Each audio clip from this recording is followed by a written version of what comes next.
say I had a pretty successful season. I had the opportunity to pursue my dream of filming my hunts, and in my 4th year of bow hunting, I definitely had the most beneficial year in terms of learning how deer move around the farm. I saw more deer than ever, and I even had a couple nice encounters with a few shooters. Everything may not have gone my way, but it was still a good season, and I'm excited to share it with you.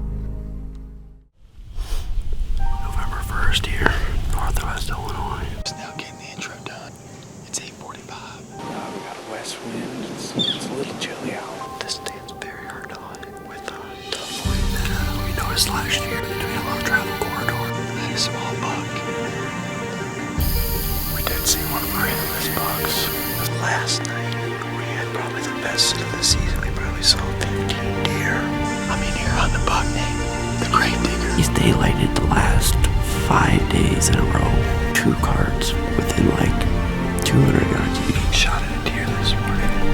Stay tuned. Hopefully some of them are getting it done out there. Stay tuned. We'll see what happens. But yeah, let's stay tuned. We'll see what we see. Should be a pretty decent night. I hope.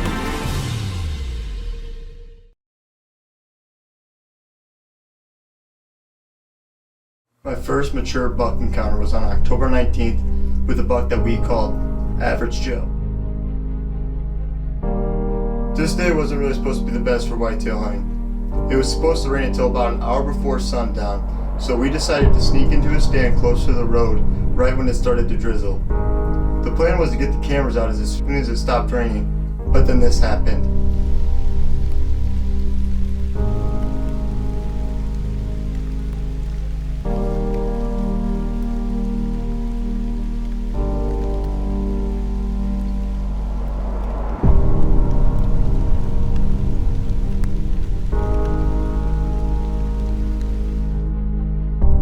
At this moment, I had to choose trying to get my camera out over this buck, and by the time that happened, the 140-inch 8-pointer that we called Average Joe was walking away with any chance of killing a nice buck in the dreaded October lull.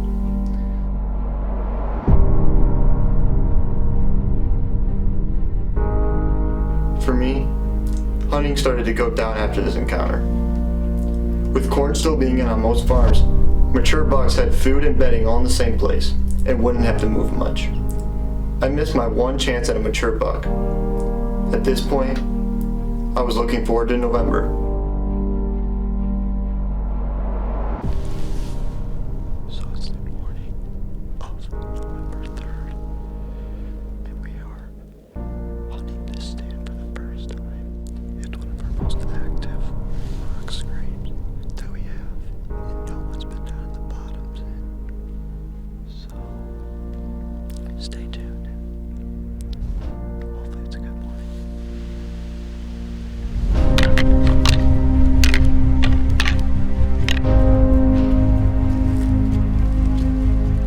After I rattled in that smaller buck, I figured I'd rattle again to see what else was in the area. As I was mid-rattle, I saw another buck start heading my way.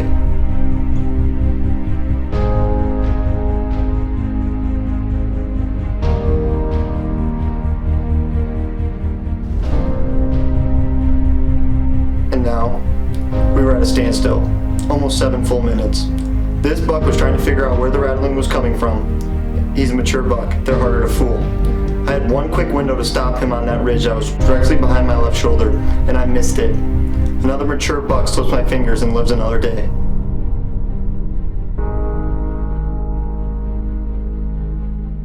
I did have one more encounter with the buck that we called Blade that next night, right at dark, but I couldn't get him to commit all the way. Blade may have gotten away this year, but next year he should be at the top of our hit list.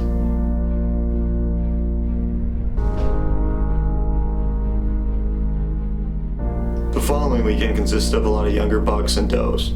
The big bucks were locked down at this point. I would have one more weekend before gun season to get it done. So it is November 15th. We got in kind of late today because I had to leave right after class. I just got my camera set up and we had a buck come strolling through. Not a shooter, but yeah, that's gonna be it for me. So. As I was filming that group of does, I was thinking in my head how this was going to be a great afternoon sit. I take a look to my right, and there he was, a buck that we called Drifter.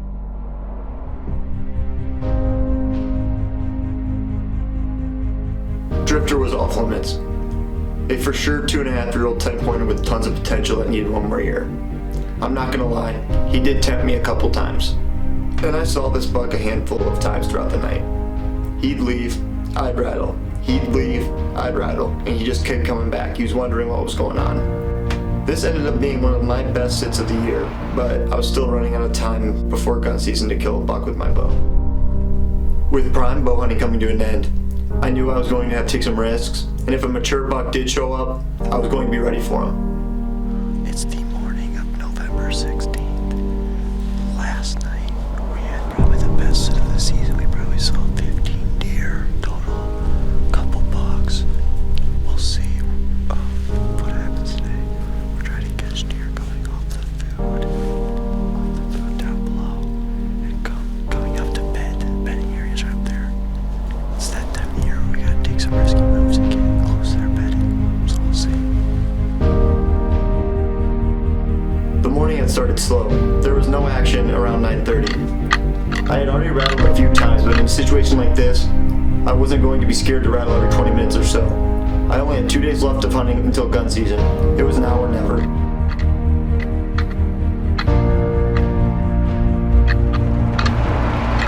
Right as I was about to stop rattling, I hear something coming. It was a fresh snow and I couldn't see anything at first, but I could hear something coming.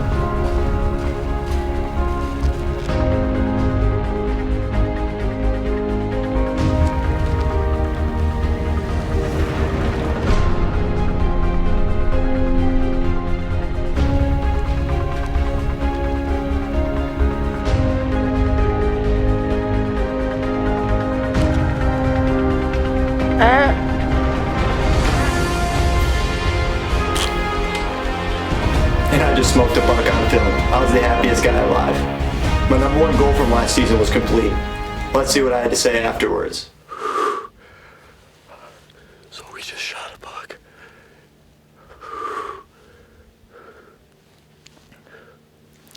Okay, so we just had a buck come down from the top and come right down this trail. It goes right there.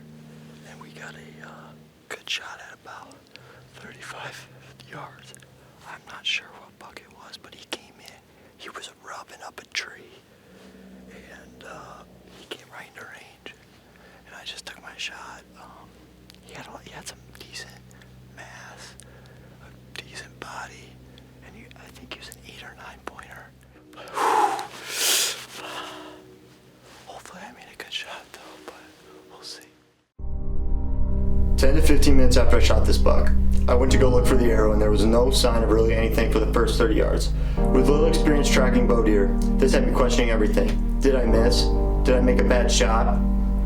I really had no idea. I waited for my dad, and me and him went out to look for the deer. I stopped recording because I wanted to just find the arrow to give us an idea of what kind of shot I made. Well, about 75 yards from the shot, we found the arrow, and not too far away was a dead deer. I ended up making a great shot on this white 8-pointer. I had no history with this buck, and in the seconds I had to judge him, I let the arrow fly. I'm happy I did because he's my biggest bow buck to date. Thanks for watching, guys. If you enjoyed the video, drop a like below. If you want more content, don't forget to subscribe and follow along for next week's video.